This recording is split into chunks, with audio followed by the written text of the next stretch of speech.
Assalamualaikum warahmatullahi wabarakatuh.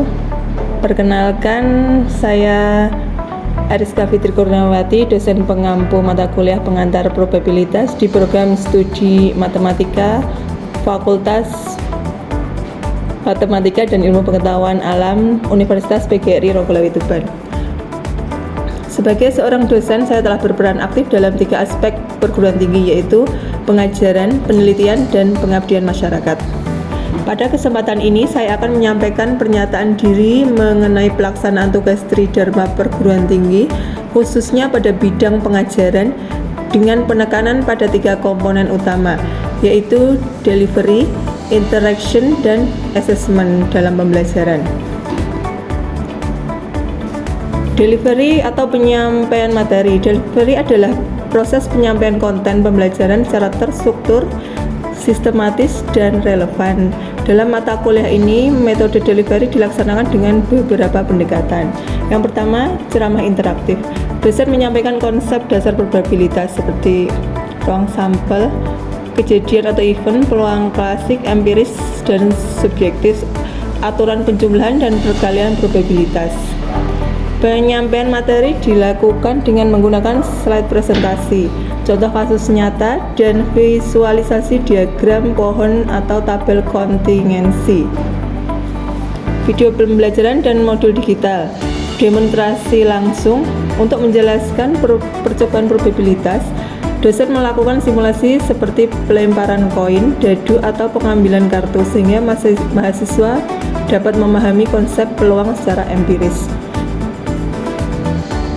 Yang kedua, interaction atau interaksi pembelajaran.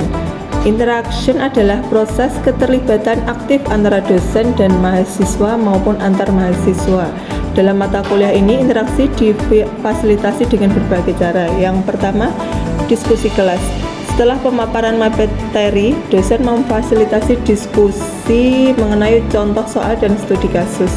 Mahasiswa diminta menjelaskan langkah-langkah penyelesaian dan memberikan argumen terhadap jawaban mereka. Yang kedua, tanya jawab langsung dan forum diskusi. Mahasiswa dapat mengajukan pertanyaan secara langsung di kelas maupun melalui forum diskusi LMS. Dosen memberikan klarifikasi dan umpan balik secara berkala. Yang ketiga, latihan kelompok kecil. Mahasiswa dibagi menjadi kelompok kecil untuk mengerjakan latihan seperti menghitung peluang gabungan atau probabilitas bersyarat. Tiap kelompok mempresentasikan hasil diskusi. Penilaian yang ketiga yaitu asesmen atau penilaian dan evaluasi. Asesmen dilakukan untuk mengukur penguasaan pengetahuan, keterampilan, dan sikap mahasiswa. Penilaian dilakukan secara berkelanjutan melalui beberapa instrumen. Yang pertama, tes formatif. Latihan soal mingguan diberikan setelah setiap topik. Misalnya latihan menghitung peluang komplemen, peluang gabungan, atau distribusi peluang.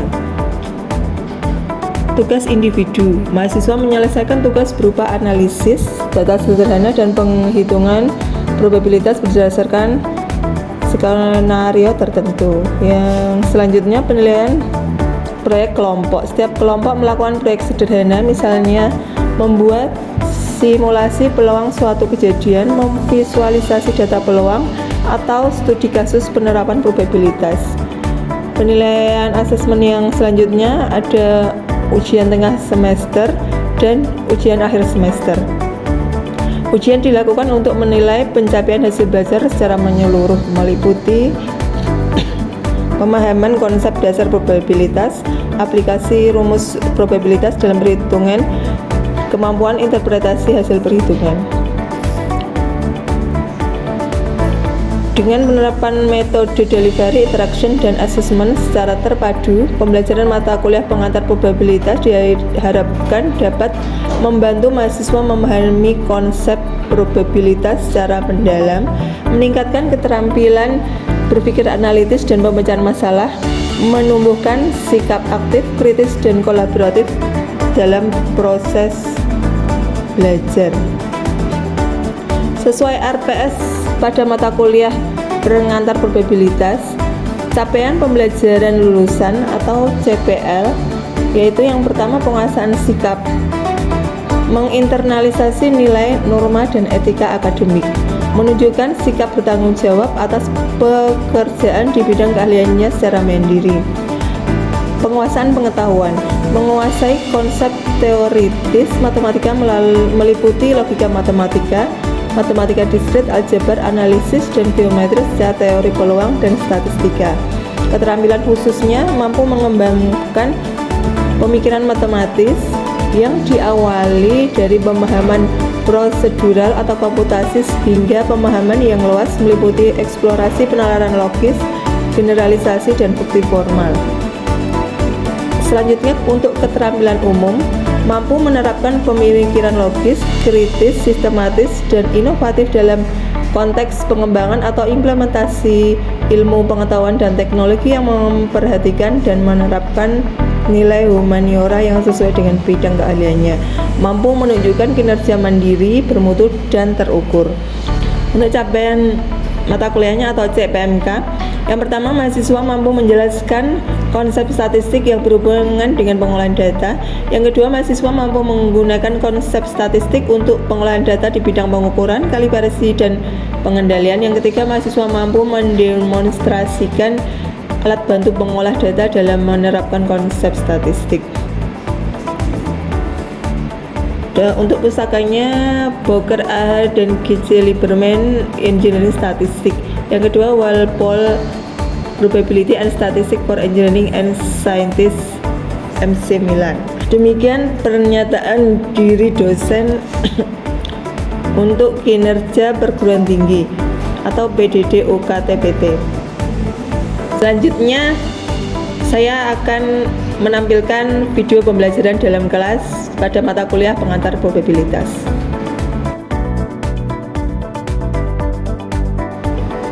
Assalamualaikum warahmatullahi wabarakatuh.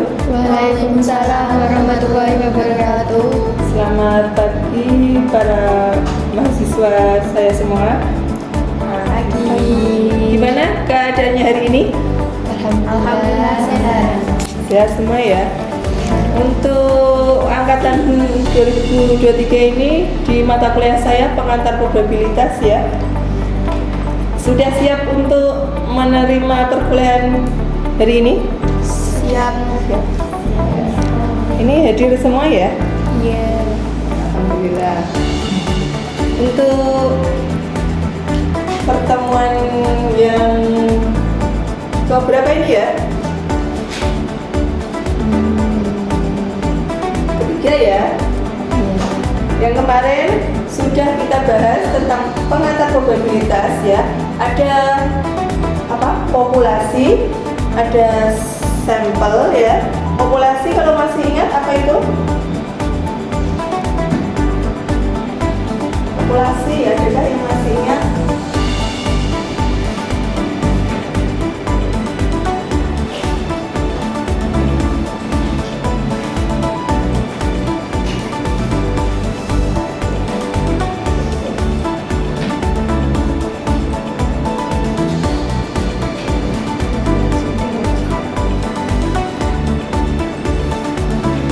Populasi adalah keseluruhan dari subjek penelitian, sedangkan sampel adalah sebagian dari populasi tersebut. Nah, yang lainnya masih ingat kan? Seperti Mbak Nia masih ingat ya? Nah, ada populasi, ada sampel. Kalau sampel itu yang lebih sedikit gitu ya, yang sampelnya gitu ya. Nah, untuk pertemuan ketiga ini ya, kita akan membahas tentang kalau yang ruang sampel dan ruang sampelnya juga gitu ya.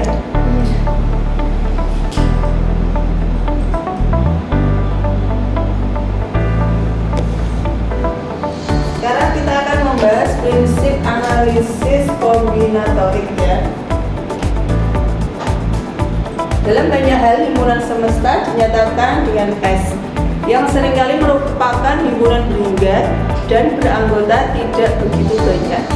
Dengan demikian, kita dapat dengan mudah menghitung jumlah anggotanya dengan menuliskan menurut cara pencacahan.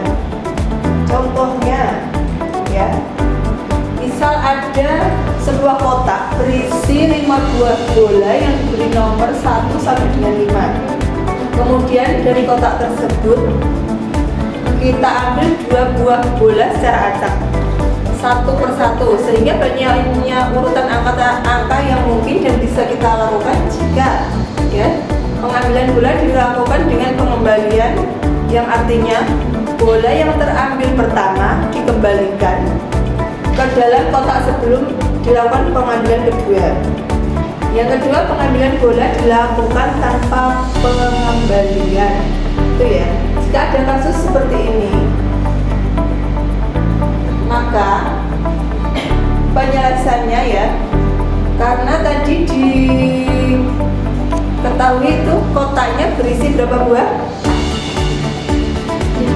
5 buah bola ya. Nah, bisa dimisalkan, misal A adalah himpunan nomor bola ya, dengan penulisannya itu ya, kurang 1, 2, 3, 4, dan 5.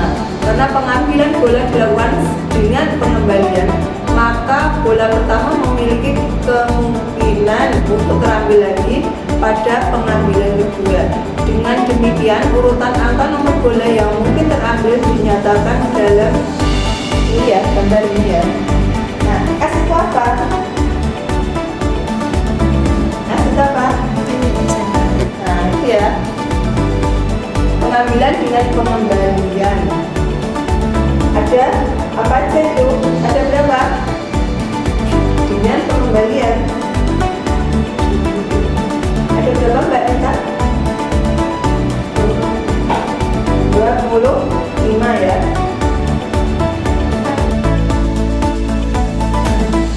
Dengan demikian, urutan angka nomor bola yang mungkin terambil dinyatakan dalam gambar ya, dalam gambar dengan dinotasikan dengan S ya. S itu apa? Ya, Mbak Rita? Ruang sampel. Nah, ruang sampel. Nah, ruang sampelnya tuh anggotanya berapa, Mbak? 25. Mbak Mia, berapa Mbak? 25. Terus sekarang dari 25 itu nama anggotanya apa saja? Siapa? Ya, Mbak Rita lagi. Apa aja, Mbak?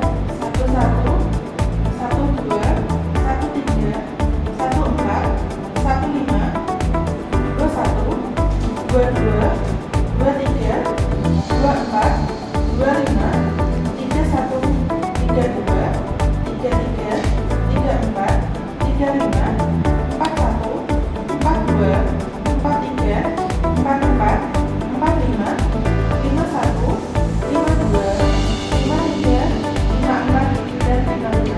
Total semua ada 25. yang lainnya di mana? Sudah pahamkah tentang ini tadi ruang sampelnya dengan pengambilan apa yang pertama itu? Dilakukan dengan pengembalian ya. Itu ada berapa?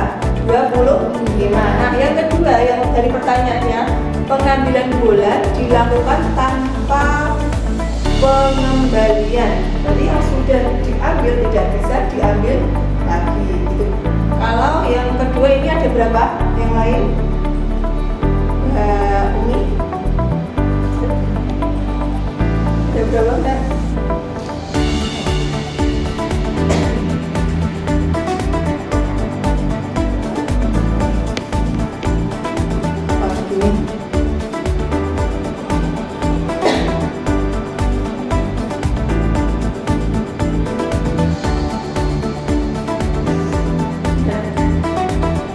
Mbak Kami ya,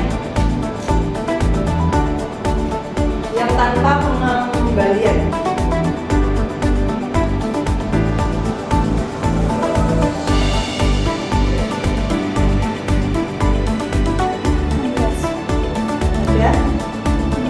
Ada 16 apa saja Mbak? 1, 2, Ya, 1, 3, ya, 1, 4, ya, 1, 5, ya. 21, 23, 24, 25, 31, 32, 34, 35, 41, 42, 43, 44, belakang, Mbak Putri, gimana? Sudah pahamkah? Mbak Sepi, Mbak Tia, kita lanjutkan ya. Kita lanjutkan selanjutnya tentang kaidah perkalian. Dalam kaidah perkalian, bila suatu operasi dapat dilakukan dalam n satu cara dan setiap cara pada operasi kedua dapat dilakukan dalam n dua cara, maka kedua operasi tersebut secara bersama-sama dapat dilakukan dalam n1, n2 cara. Aturan perkalian ini dapat diperluas sehingga mencakup banyak operasi. Misalnya sampai ke k operasi sehingga bersama-sama dapat dilakukan n1, n2 sampai titik-titik nk cara itu ya. Dengan contoh, suatu perusahaan perumahan menawarkan untuk calon pembeli menyajikan beberapa pilihan rumah gaya luar berbentuk tradisional, Spanyol, kolonial, dan modern bertempat di daerah pusat kota, pantai, dan bukit. Ada berapa banyak pilihan seseorang pembeli dapat memesan rumah? Ya, dari sini dapat diketahui ada berapa caranya. Dari bentuknya tadi ya, bentuknya ada berapa? Bentuknya ada berapa? N1 ada berapa? Jadi bentuk itu tadi apa itu? Ya, tradisional, Spanyol, kolonial, dan modern. Itu N1 ada 4. Nah, yang kedua dari tempat tinggalnya ya, ada berapa? 3 ya. Yang pertama itu pusat kota, yang kedua pantai, yang ketiga bukit. Nah, dari situ bisa diselesaikan dengan diketahui ya. Diketahui N1 itu ada berapa? 4. N2 nya ada 3. Jadi banyaknya pilihan untuk memesan rumah adalah N1 kali N2 sama dengan 4 kali 3 sama dengan 12 macam model. Itu bisa ya dipilih itu tadi ya. Kalau yang modern berarti bisa di bukit, modern pantai, modern pusat kota, Spanyol bukit, Spanyol pantai, Spanyol pusat kota, kolonial bukit, kolonial pantai, kolonial pusat kota, tradisional bukit, tradisional pantai, tradisional pusat kota. Dari sini paham? Dari contoh sini. Nah, di sini ini gambarnya ya. Jadi gambarnya cara tadi ya, ada empat cara dan tempatnya ada 3, jadi ada 12 cara ya.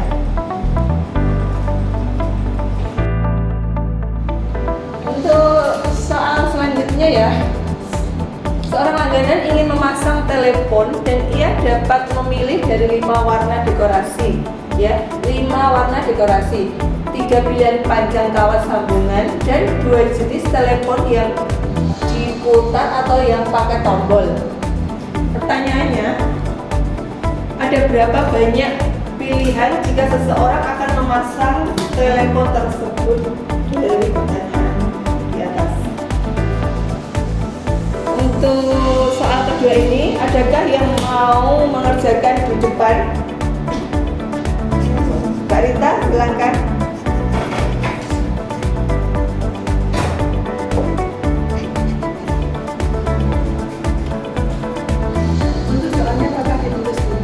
Tidak usah diketahui sudah saya.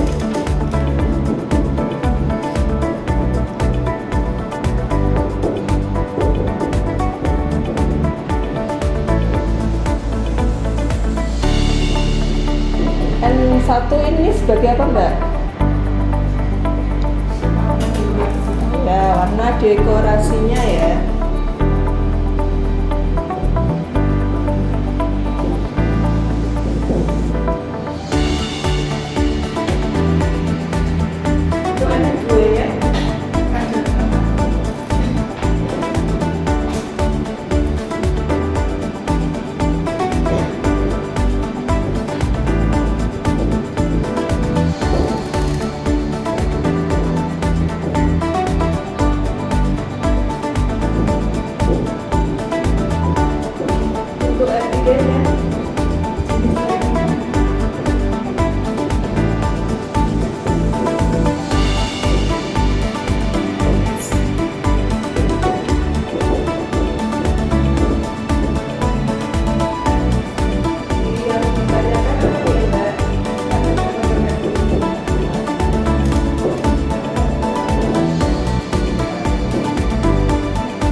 paham yang dikerjakan Mbak Rita.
Sudah dihitung itu ada 30 ya.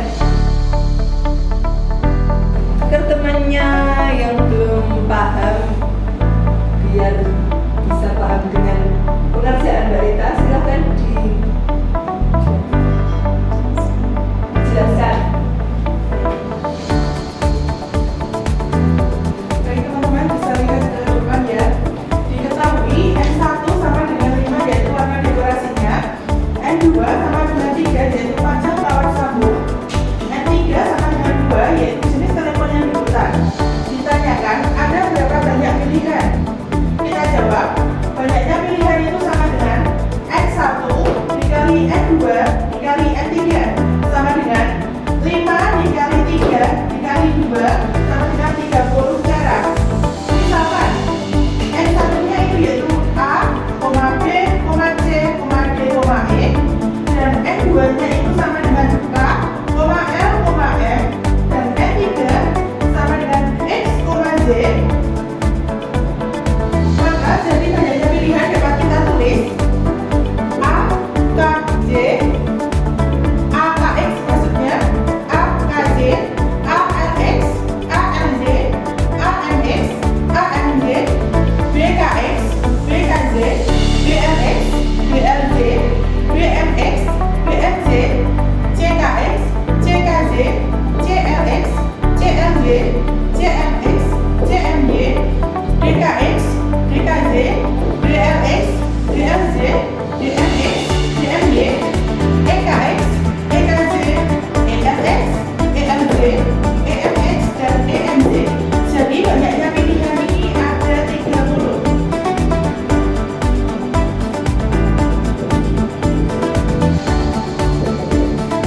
Sama ya teman-teman, hasilnya 30. Ada yang ingin ditanyakan mungkin kurang paham? Mana teman-teman yang lainnya dari penjelasan Mbak Rita?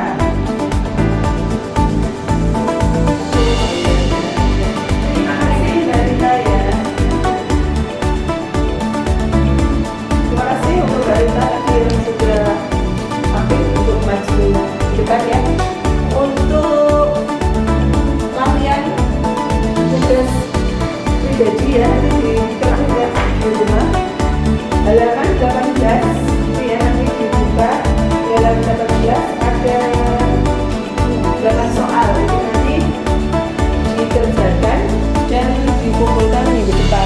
sebagai nilai tugas harian.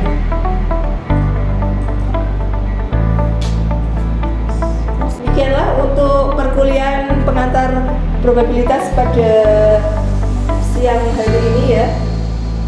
Alhamdulillahirrahmanirrahim. Semoga ilmu yang didapat pada hari ini bisa bermanfaat ya. Dan jangan lupa untuk dikerjakan tugasnya. Terima kasih untuk kehadirannya hari ini. Terima kasih untuk keaktifannya hari ini. Wassalamualaikum warahmatullahi wabarakatuh. Waalaikumsalam warahmatullahi wabarakatuh. Sampai jumpa di minggu depannya.